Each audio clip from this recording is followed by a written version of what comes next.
नाशिकच्याच IT कंपनीतील लैंगिक शोषण धर्मांतरण प्रकरणाचा केंद्रीय यंत्रणांकडून तपास होण्याची शक्यता आहे। NIA ATS सोबतच CBI कडून लैंगिक शोषण आणि धर्मांतराच्या प्रकरणाच्या चौकशीची शक्यता सुद्धा वर्तवली जाते।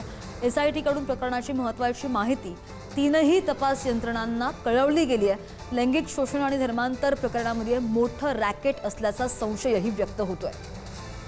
या संदर्भात आणखी जाणून घेणार आमचे प्रतिनिधी किरण टाजणे आपल्या सोबत आहेत।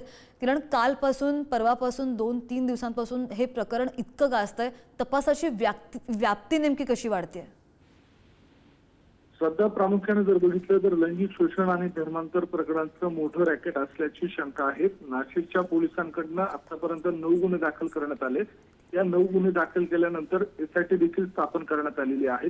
अशा सगळ्या परिस्थितीमध्ये कॉर्पोरेट जिहादचा देखील एक सवाल या निमित्तानं उपस्थित केला जातो। अनेक नेत्यांकडनं, राजकीय पक्षांकडनं याबाबत कठोर कारवाई व्हावी अशा स्वरूपाची मागणी केली जाते। मात्र प्रकरणाची व्याप्ती पाहता आणि असलेले आरोप पाहता नाशिक पोलिसांकडनं NIA ATS आणि CBI ने देखील याबाबतची माहिती मागवल्याची माहिती आहे। केंद्रीय तपास यंत्रणा जी आहेत ते या संपूर्ण प्रकरणाची चौकशी करणार असल्याची शक्यता देखील वर्तवली जाते।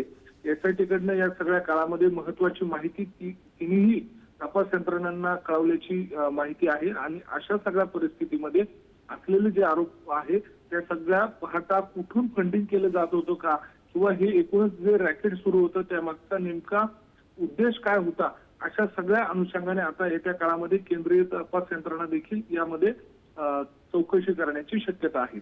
अगदी किरण, ताजी माहिती घेत राहू। धन्यवाद दिलेल्या सविस्तर अपडेटसाठी।